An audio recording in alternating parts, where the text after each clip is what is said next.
রাজ্জাক, এই রাজ্জাক, বেডরুমে একটা তেলের বাটি রাখা, সেটা নিয়ে আমার কাছে আয়। রাজ্জাক, আমি আসছি, কি করতে হবে বৌমা? আমার পায়ের গোড়ালিটা অনেক ব্যথা করছে, এই তেলটা দিয়ে সুন্দর মতো মালিশ করে দে।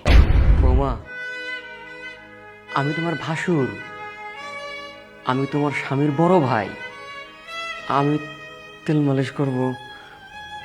তো কি এমন ভুল কথা আমি বললাম? আমার পায়ে তেল মালিশ করলে মহাভারত অশুদ্ধ হয়ে যাবে নাকি? আর আপনি কি এমন হয়ে গেছেন?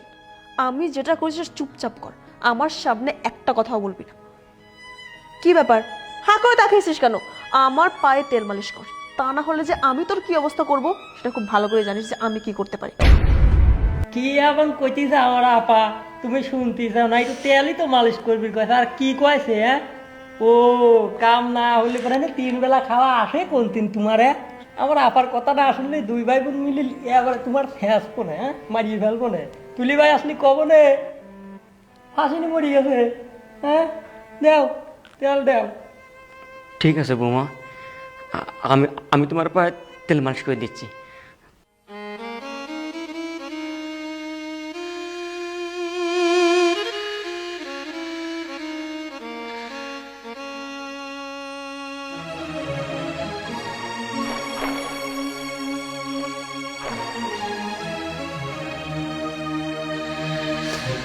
এই ভালো করে, শক্তি নেই গায়ে, খাওয়ার বেলায় তো বেশি খায়।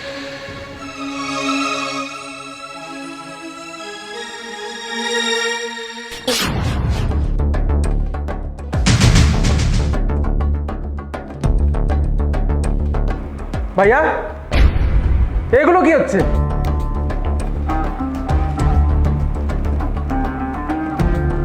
কি ব্যাপার? ও আমার ওয়াইফ, তোমার ছোট ভাইয়ের বউ। ছোট ভাইয়ের বউকে কেউ এভাবে... ছি! আমি তোমার কাছ থেকে এই জিনিসটা মোটেও আশা করিনি ভাইয়া। কি করে করতে পারলা তুমি এই কাজটা, বলো তো? তুই আমাকে ভুল বুঝিস না, ছোট বোন আসলে পা ব্যথা করছিলে তো, তাই একটু তেল মালিশ করে দিচ্ছিলাম। তুমি বললে আমি বিশ্বাস করবো ভাইয়া, আমি তো নিজের চোখেই দেখলাম তুমি কত... ছি, আমি মুখে আনতে পারছি না। কি করে পারলা ভাইয়া বলো তো? ও তো আমার ওয়াইফ, তাই না? তুলি ভাই, হ্যাঁ আপা কইছিলি ভাই একটু তেল মালিশ করে দিবি, তাই তাই তেল মালিশ করে দিচ্ছে।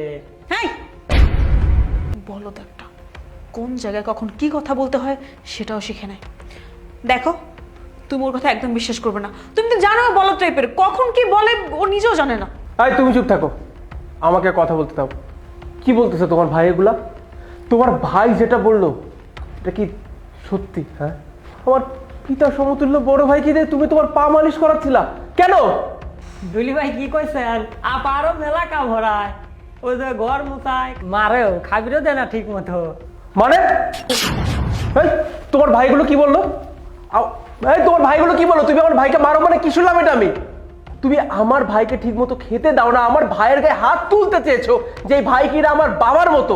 আচ্ছা, আমি যদি তোমার বাবার গায়ে হাত তুলি তোমার কেমন লাগতো মীরা? হ্যাঁ, তখন কি তুমি এভাবে এত সফট ভাবে কথা বলতে পারতে? পারতে না। এত জঘন্য একটা কাজ করছো তুমি, তার উপর আবার আমার তোমার সঙ্গে কথা বলতে ঘৃণা লাগছে। কি করে করতে পারলে তুমি এমন একটা কাজ, বলো? কি বললে তুমি? আমি আমার ভাইকে দিয়ে পাটে পাবো? আর একটা কথা, যে আমার বাবার সমতুল্য তোমার ভাই? কোনোদিনও না। কোথায় আমার বাবার, কোথায় তোমার ভাই? তুমি আমার বাবার সাথে তোমার ভাইয়ের তুলনা করতেছো কিভাবে?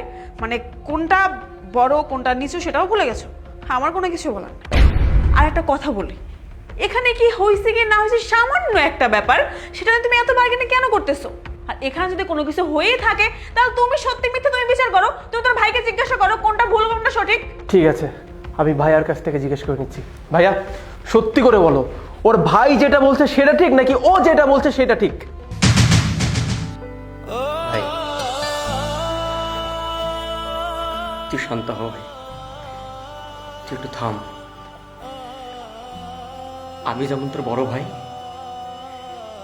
আমি তো ওরও বড় ভাই। ওর যদি বড় ভাই হয়ে আমি ওর একটু তেল মালিশ করতে না পারি, তাহলে আমি ওর কিসের বড় ভাই? আর তোরও বা কিসের বড় ভাই আমি? তোমার উপর যতই অন্যায় অত্যাচার আসুক না কেন, তুমি কখনোই সেটার প্রভাব আমার উপর ফেলতে দিবে না, এটা আমি অনেক ভালো মতোই জানি। তোকে আর কিছু বলতে হবে না। এই যে ভাইয়া যেভাবে কথা বলতেছে না, ভাইয়ার চোখই কথা বলছে। আমি তো ভাইয়াকে চিনি, ভাইয়ার চোখ দেখে আমি বুঝতে পারছি যে তোর ছোট ভাই যেটা বলেছে না এতক্ষণ ধরে সেটাই ঠিক, আর তুই এতক্ষণ ধরে যেটা আমাকে শোনালি সেটাই মিথ্যা। এই তুই কিছুক্ষণ আগে বললি না আমার ভাই আর তোর বাবার মধ্যে আকাশ পাতাল তফাৎ, হ্যাঁ সেটাই, আকাশ আর পাতাল তফাৎ। আর তফাৎটা কোথায় জানিস? আমার ভাই আমাকে আদব কায়দা শিখিয়েছে, যে মানুষকে সম্মান করতে শিখিয়েছে, কিন্তু তোর বাবা তোকে সেই কাজটা শেখায়নি। শুধু টাকা পয়সা থাকলে ভালো মানুষ হওয়া যায় না, ভালো মানুষ হওয়ার জন্য মনুষ্যত্ব বোধ বলতে কিছু একটা থাকতে হয়, যেটা তোর বাবা তোকে শেখাতে পারেনি। আর এতক্ষণ ধরে আমার ভাইয়ের প্রসঙ্গে তুই বলছিলি না, আজকে আমি এই পজিশনে আসতাম না যদি এই মানুষটা নিঃস্বার্থভাবে আমাকে এত দূর টেনে না আনতো। আমার বাবা মারা যাওয়ার পর না এই মানুষটা আমার মাথার উপর ছায়া হয়ে দাঁড়িয়েছে। আর তুই এই মানুষটাকে বললি না যে এই মানুষটা আর তোর বাবা এক না, এ শুধু আমার বড় ভাই না, ইনি আমার বাবা। বাবা মারা যাওয়ার পর এই মানুষটাকে আমি বাবা বলে জেনে আসছি, আর যতদিন বাঁচবো এই মানুষটাই আমার বাবা। এরপর থেকে কথা বললে না ভালো মতো কথা বলবি। আর তোকে তো কথা বললে কোনো লাভ নেই, কারণ আমি তো তোকে ভালো মতো চিনি, এতদিন ধরে তোর সঙ্গে আমি সংসার করছি, আমি তো জানি তুই কেমন, তুই কি করতে পারিস আর কি করতে পারিস না সেটা আমি বেশ ভালো মতোই জানি। এবার আমি তোকে একটা কথা বলি, তুই যদি ভালোই স্বীকার না করিস তাহলে আমি কিন্তু এখন এই মুহূর্তে দাঁড়িয়ে আমার তো সম্পর্কে রীতি টানতে বাধ্য হব। এখন ডিসিশন তোর। সাজিদ, আমি আগে যা করেছি সবটাই আমার ভুল, প্লিজ তুমি আমাকে ক্ষমা করে দাও। ভাইয়া, আমার তো কোনো বড় ভাই নাই, এই জন্য বড় ভাইয়ের মর্মটা আমি বুঝতে পারি না, প্লিজ আপনি আমাকে ক্ষমা করে দেবেন। আরে সমস্যা নাই, আমি তোমাকে ক্ষমা করে দিছি। শোন সাজিদ, তুই বৌমাকে নিয়ে ঘরে যা। বৌমা যাও, ঘরে যাও, আমার ওই মাথাটা ব্যথা করতেছে তো, একটু চাটা খাই আসা লাগবে। যাও যাও। এ ভাই, আপনি একাই চা খাবি যাবেন, আমার নিয়ে যান। আমি লয় আপনার দুই তিনটি কথাই কইছি, আর তো কিছু করি নেই। আমার সাথে নিয়ে যান, একসাথে দুই ভাই চা খাই আসি। তুই যাবি চা খাইতে? ও, তুই তো আবার ওই যে পাবনার তালতো ভাই। হ্যাঁ, তালতো ভাই না তুই?